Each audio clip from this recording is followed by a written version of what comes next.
Well, Pritt, I mean, you know, he's one of those great kind of founders and pushers of what these guys are doing, you know, whether it be, you know, back to the origins of hip-hop and right through to sampling and all the bits and bobs that they do these days. I mean, and that, again, that's got to be a brilliant thing, somebody who kind of believes in a product, in a sound and a way of life, isn't it? Because, I mean, music is the essence of life. And people like us, you know, selling it, and people like Pritt who go out of their way to keep pushing it and promoting it, is brilliant, you know, and more ammunition to your elbow. Because, I mean, I appreciate what you're doing and what you have been doing, and hopefully that will continue.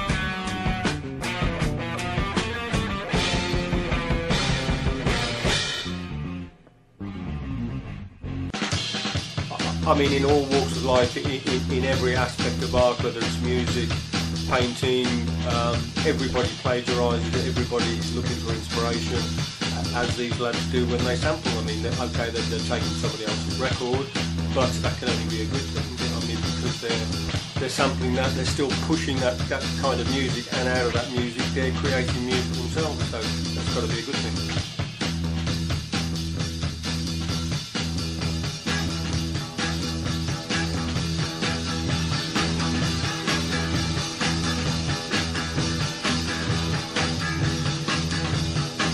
I first heard of King of the Beats a few years ago. A couple of friends of mine have entered.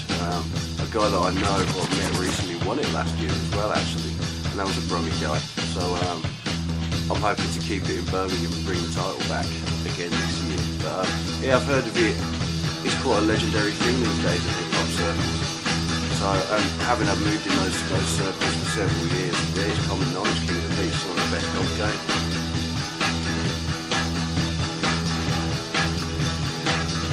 The important aspect of King of the Beats is that it takes people on the full hip-hop experience of actually going out, getting a record, finding your drums, then going to find your samples. And it just also gives, I suppose, an insight to what other people are doing in the UK.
I'm going to tell, how long have you been here? 40 years, man and boy.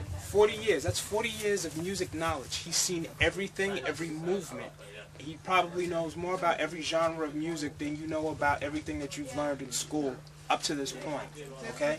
But when I lived in New York, when I was growing up in New York, I worked at 2 record stores.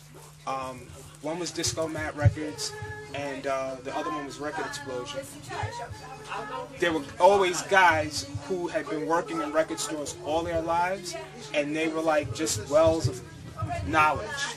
They may not know breaks, but they know records, they know artists. They're like, yo, I'm looking for this track by such and such and such and such.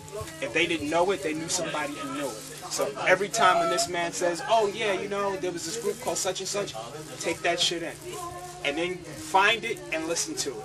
Even if you don't dig it, you just have to know it, because if he knows it and he remembered it, it's got to be of some worth to some value. That's yo. Caddy shots. Who's looking for caddy shots? I'm saying.